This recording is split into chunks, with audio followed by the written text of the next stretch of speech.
ನಮಸ್ಕಾರ ಸ್ನೇಹಿತರೆ ಇತ್ತೀಚೆಗೆ ನೀವು ಗಮನಿಸಿದ್ದೀರಾ, ಹಲವಾರು ದೊಡ್ಡ ಚಾನಲ್ಗಳಾಗಲಿ ಚಿಕ್ಕ ಚಾನಲ್ಗಳಾಗಲಿ ಒಂದೇ ದಿನದಲ್ಲಿ ಸಂಪೂರ್ಣವಾಗಿ ಯೂಟ್ಯೂಬ್ನಿಂದ ಡಿಲೀಟ್ ಆಗ್ತಾ ಇದ್ದಾವೆ. ಅದಕ್ಕೆ ಮುಖ್ಯ ಕಾರಣ ಏನು ಗೊತ್ತಾ ಸ್ನೇಹಿತರೆ? YouTube circumvention policy. ಈ ಪಾಲಿಸಿ ಬಗ್ಗೆ ಸರಿಯಾಗಿ ಗೊತ್ತಿಲ್ಲ ಅಂದರೆ ನಮ್ಮ ಚಾನಲ್ ಕೂಡ ಯಾವಾಗ ಬೇಕಾದರೂ ಡಿಲೀಟ್ ಆಗ್ಬೋದು ಯೂಟ್ಯೂಬಿಂದ.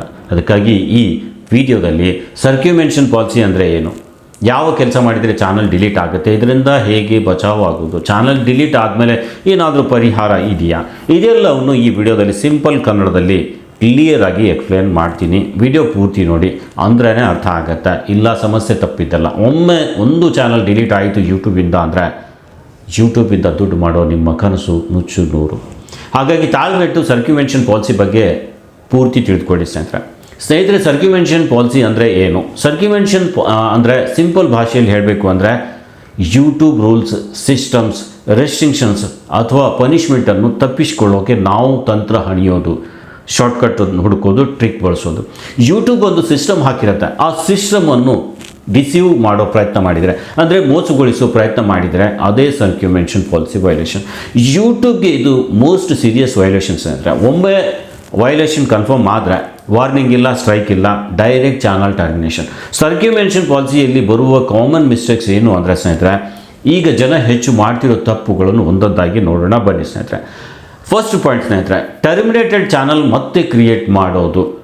ನಿಮ್ಮ ಚಾನಲ್ ಆಲ್ರೆಡಿ ಟರ್ಮಿನೇಟ್ ಆಗಿದ್ದರೆ ಅದೇ ಜಿಮೇಲ್, ಅದೇ ಮೊಬೈಲ್ ನಂಬರು, ಅದೇ IP ಅಡ್ರೆಸ್ಸು, ಅದೇ ಕಂಟೆಂಟ್ ಸ್ಟೈಲು ಇವೆಲ್ಲ ಬಳಸಿ ಮತ್ತೆ ಚಾನಲ್ ಕ್ರಿಯೇಟ್ ಮಾಡಿದರೆ ಅದು ಸರ್ಕ್ಯುಮೆನ್ಷನ್. ಯೂಟ್ಯೂಬ್ ರೂಲ್ಸ್ ಕ್ಲಿಯರ್ ಆಗಿ ಹೇಳುತ್ತೆ, once terminated you are not allowed to create or manage another channel on YouTube.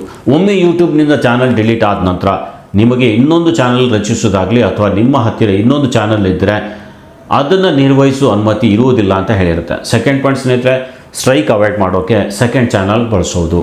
ಒಂದು ಚಾನಲ್ನಲ್ಲಿ ಸ್ಟ್ರೈಕ್ ಬಂದಾಗ ಮತ್ತೊಂದು ಚಾನಲ್ ಓಪನ್ ಮಾಡಿ, same videos, same thumbnails, same voice, same content upload ಮಾಡಿದರೆ ಇದು ಕೂಡ ಪಾಲಿಸಿ ಬೈಪಾಸ್ ಅಟೆಂಪ್ಟ್ ಸ್ನೇಹಿತರೆ. ಇನ್ನು ಥರ್ಡ್ ಪಾಯಿಂಟ್ನಲ್ಲಿ ಕಾಪಿರೈಟ್ ತಪ್ಪಿಸೋಕೆ ಟ್ರಿಕ್ಸ್ ಬಳಸೋದು. ಈ ರೀತಿಯ ಕೆಲಸಗಳು ಡೇಂಜರಸ್ ಸ್ನೇಹಿತರೆ. ಅಂದರೆ ವಿಡಿಯೋ ಮಿರರ್ ಮಾಡೋದು, ಅಂದರೆ ಈ ಕಡೆ ಇರೋದನ್ನು ಮತ್ತೊಂದು ಕಡೆ ತಿರುವಿ ವಿಡಿಯೋ ರೆಡಿ ಮಾಡೋದು, ಸ್ಪೀಡ್ ಚೇಂಜ್ ಮಾಡೋದು, ಕಲರ್ ಚೇಂಜ್ ಮಾಡೋದು, ವಿಡಿಯೋ ಕ್ರಾಪ್ ಮಾಡೋದು, ಆಡಿಯೋ ಪಿಚ್ ಚೇಂಜ್ ಮಾಡೋದು, ನೋ ಕಾಪಿರೈಟ್ ಅಂತ ಫಾಲ್ಸ್ಲಿ ಹೇಳೋದು. ಇವೆಲ್ಲ ಯೂಟ್ಯೂಬ್ಗೆ ಈಗ ಈಸಿಲಿ ಡಿಟೆಕ್ಟ್ ಆಗುತ್ತೆ. ಸರ್ಕ್ಯುಮೆಂಟ್ ಕಾಪಿರೈಟ್ ಡಿಟೆಕ್ಷನ್ ಸಿಸ್ಟಮ್ ಸ್ನೇಹಿತರೆ. ಫೋರ್ತ್ ಪಾಯಿಂಟಲ್ಲಿ ಫೇಕ್ ಎಂಗೇಜ್ಮೆಂಟ್ ಚಾನಲ್ ಮೇಲೆ ತರೋದು. Fake views, fake watch time, paid subscribers, bot use ಮಾಡಿ ಚಾನಲ್ ಕ್ರೈಟೀರಿಯಾ ಕಂಪ್ಲೀಟ್ಗೆ ಪ್ರಯತ್ನ, ಎಕ್ಸ್ಚೇಂಜ್ ಗ್ರೂಪ್ಸ್ ಜಾಯ್ನ್ ಆಗೋದು, ಇವೆಲ್ಲ ಆಲ್ಗೋರಿದಮ್ ಮ್ಯಾನಿಪುಲೇಟ್ ಮಾಡೋ ಪ್ರಯತ್ನ. ಇದು ಕೂಡ ಸರ್ಕ್ಯುಮೆನ್ಷನ್ ಪಾಲಿಸಿ ಸ್ನೇಹಿತರೆ. ಫಿಫ್ತ್ ಪಾಯಿಂಟಲ್ಲಿ reuse content plus tricks. Reuse content ಮೇಲೆ ಕಾಮೆಂಟ್ರಿ ಆ್ಯಡ್ ಮಾಡದೆ, ರಿಯಲ್ ವ್ಯಾಲ್ಯೂ ಕೊಡದೆ, ಸೇಮ್ ಫಾರ್ಮ್ಯಾಟ್ ರಿಪೀಟ್ ಮಾಡ್ತಾ ಇದ್ದರೆ ಮಾನಿಟೈಸೇಷನ್ ರಿಜೆಕ್ಟ್ ಮಾತ್ರ ಅಲ್ಲ, ಚಾನಲ್ ಟರ್ಮಿನೇಷನ್ ರಿಸ್ಕ್ ಕೂಡ ಜಾಸ್ತಿ ಆಗುತ್ತೆ. ಯೂಟ್ಯೂಬ್ ಹೇಗೆ ಸರ್ಕ್ಯುಮೆನ್ಷನ್ ಡಿಟೆಕ್ಟ್ ಮಾಡುತ್ತೆ? ಜನಕ್ಕೆ ಅನುಮಾನ ಇರುತ್ತೆ, ಯೂಟ್ಯೂಬ್ಗೆ ಇದು ಹೇಗೆ ಗೊತ್ತಾಗುತ್ತೆ ಅಂತ. ಸೊ ಯೂಟ್ಯೂಬ್ ಟ್ರ್ಯಾಕ್ ಮಾಡೋದು Gmail history, IP address, device ID, voice patterns, editing style, uploading behaviour, login location, meta data patterns. ಒಮ್ಮೆ ಸಸ್ಪೆನ್ಷನ್ ಬಂದರೆ ಮ್ಯಾನ್ಯುವಲ್ ರಿವ್ಯೂ ಆಗುತ್ತೆ, ಅಲ್ಲಿ ಸಿಕ್ಕಾಕೊಂಡ್ರೆ ಫಿನಿಶ್ ಸ್ನೇಹಿತರೆ. ಇನ್ನು ಈ ಸರ್ಕ್ಯುಮೆನ್ಷನ್ ಪಾಲಿಸಿಯಿಂದ ಬಚಾವ್ ಆಗೋದು ಹೇಗೆ?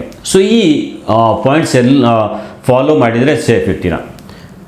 ಅದ್ಯಾವ ಪಾಯಿಂಟ್ಸ್ಗಳು ನೋಡೋಣ ಬನ್ನಿ. ಫಸ್ಟ್ ಪಾಯಿಂಟ್ ಸ್ನೇಹಿತರೆ, one person one channel mindset ಇರಲಿ. ಒಂದು ಚಾನಲ್ ರೂಲ್ಸ್ ಬ್ರೇಕ್ ಆಗಿದ್ದರೆ ಸೆಕೆಂಡ್ ಚಾನಲ್ ಓಪನ್ ಮಾಡ್ತೀನಿ ಅನ್ನೋ ಮೈಂಡ್ಸೆಟ್ ಸ್ಟಾಪ್ ಮಾಡಿ. ಸೆಕೆಂಡ್ ಪಾಯಿಂಟು, ಒರಿಜಿನಲ್ ಕಂಟೆಂಟ್ ಮೇಲೆ ಫೋಕಸ್ ಮಾಡಿ. ನಿಮ್ಮ ವಾಯ್ಸು, ನಿಮ್ಮ ಎಕ್ಸ್ಪ್ಲನೇಷನ್, ನಿಮ್ಮ ಸ್ಕ್ರಿಪ್ಟು, ನಿಮ್ಮ ಒಪಿನಿಯನ್. ಕಂಟೆಂಟ್ ಸಿಂಪಲ್ ಇದ್ದರೂ ಕೂಡ ಒರಿಜಿನಲ್ ಆಗಿರಲಿ. ಥರ್ಡ್ ಪಾಯಿಂಟ್ ಸ್ನೇಹಿತರೆ, ಕಾಪಿರೈಟ್ ಫ್ರೀ ಅನ್ನೋದನ್ನು ಬ್ಲೈಂಡ್ ಆಗಿ ನಂಬೇಡಿ ಸ್ನೇಹಿತರೆ. ಮ್ಯೂಸಿಕ್ ಆಗಲಿ, ಕ್ಲಿಪ್ಸ್ ಆಗಲಿ, ಇಮೇಜಸ್ ಆಗಲಿ, ಇವುಗಳ ಪ್ರಾಪರ್ ಲೈಸೆನ್ಸ್ ಚೆಕ್ ಮಾಡಿ. ಕ್ರಿಯೇಟಿವ್ ಕಾಮನ್ಸ್ ಅಂದರೆ ಆಯಿತು ಅಲ್ಲ, ರೂಲ್ಸ್ ಫಾಲೋ ಮಾಡಬೇಕು. ಫೋರ್ತ್ ಪಾಯಿಂಟ್ ಸ್ನೇಹಿತರೆ, no shortcuts. YouTube long term game ಸ್ನೇಹಿತರೆ. ಟ್ರಿಕ್, ಹ್ಯಾಕ್, ಶಾರ್ಟ್ಕಟ್ಟು ಇವೆಲ್ಲ short term success, long term channel death ಸ್ನೇಹಿತರೆ. ಫಿಫ್ತ್ ಪಾಯಿಂಟು, ಪಾಲಿಸಿ ರೆಗ್ಯುಲರ್ ಆಗಿ ಓದ್ತಾ ಇರಿ. ಇಲ್ಲ ನಮ್ಮಂಥ ಚಾನಲ್ ಮೇಲೆ ಅಂದರೆ ಯೂಟ್ಯೂಬ್ ಬಗೆಗಿನ ಸರಿಯಾದ ಮಾಹಿತಿ ಕೊಡೋ ಚಾನಲ್ ಹಾಕಿದ ವಿಡಿಯೋ ಪೂರ್ತಿ ನೋಡಿ ಸ್ನೇಹಿತರೆ. ಅದನ್ನು ಅರ್ಥ ಮಾಡಿಕೊಂಡು ಚಾನಲ್ ರನ್ ಮಾಡಿ. ಓಕೆ, ಇನ್ನು ಏನು ಅರಿಯದೆ ಯೂಟ್ಯೂಬಲ್ಲಿ ಒಂದು ಚಾನಲ್ ಮಾಡಿ ಕೆಲಸ ಮಾಡ್ತಿರುವಾಗ ಸಡನ್ನಾಗಿ ಚಾನಲ್ ಟರ್ಮಿನೇಟ್ ಆದಮೇಲೆ ಪರಿಹಾರ ಏನಾದರೂ ಇದೆಯಾ ಅಂತ ಕೇಳೋದಾದರೆ ಇದು ಮೋಸ್ಟ್ ಆಸ್ಕ್ಡ್ ಕ್ವಶನ್. ತುಂಬ ಜನ ಕೇಳೋ ಪ್ರಶ್ನೆ ಮತ್ತು ಯೂಟ್ಯೂಬ್ ಮೇಲೆ ಹುಡುಕುತ್ತಿರೋ ವಿಷಯ ಸ್ನೇಹಿತರೆ. ಹಾನೆಸ್ಟ್ ಆನ್ಸರ್ ಕೊಡ್ತೀನಿ ಸ್ನೇಹಿತರೆ. ಸರ್ಕ್ಯುಮೆನ್ಷನ್ ಪಾಲಿಸಿ ವೈಲೇಷನ್ ಅಂದರೆ ರಿಕವರಿ ಚಾನ್ಸ್ ತುಂಬ ಕಡಿಮೆ. ಅಪೀಲ್ ಆಪ್ಷನ್ ಇದೆ, ಆದರೆ ಜೀನಿಯನ್ ಮಿಸ್ಟೇಕ್ ಆಗಿದೆ, ನೋ ರಿಪೀಟೆಡ್ ವೈಲೇಷನ್ ಇದೆ, ಕ್ಲಿಯರ್ ಎಕ್ಸ್ಪ್ಲನೇಷನ್ ಇವೆಲ್ಲ ಇದ್ದರೆ ಅಪೀಲ್ ಟ್ರೈ ಮಾಡ್ಬೋದು.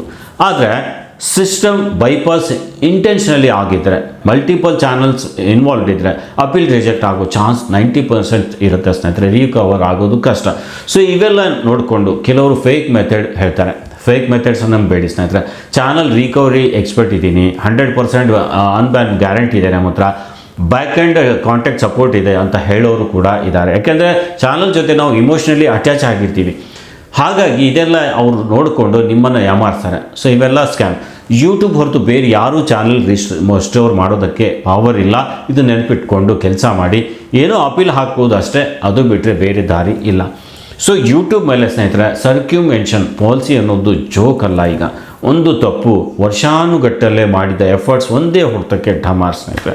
ಸೊ ರೂಲ್ಸ್ ಫಾಲೋ ಮಾಡಿದರೆ ಗ್ರೋತ್ ಸ್ಲೋ ಆಗ್ಬೋದು, ಆದರೆ ಚಾನಲ್ ಸೇಫ್ ಇರುತ್ತೆ ಸ್ನೇಹಿತರೆ. ರೂಲ್ಸ್ ಬ್ರೇಕ್ ಮಾಡಿದರೆ ಗ್ರೋತ್ ಫಾಸ್ಟ್ ಆಗ್ಬೋದು, ಆದರೆ ಎಂಡ್ ಮಾತ್ರ ಸಡನ್ ಆಗಿರುತ್ತೆ. ಚಾಯ್ಸ್ ನಿಮ್ಮ ಕೈಯಲ್ಲಿದೆ. ಈ ಮಾಹಿತಿ ನಿಮಗೆ ಉಪಯೋಗ ಆಗಿದ್ದರೆ ಲೈಕ್ ಮಾಡಿ, ಶೇರ್ ಮಾಡಿ, ಹಾಗೆ ಸಬ್ಸ್ಕ್ರೈಬ್ ಮಾಡಿ ಅಂತ ಹೇಳ್ತಾ, ಇನ್ನಷ್ಟು YouTube safety, growth monetisation information ಬೇಕಾದರೆ ಈ ಚಾನಲ್ ಫಾಲೋ ಮಾಡಿ. ಧನ್ಯವಾದ ಸ್ನೇಹಿತರೆ.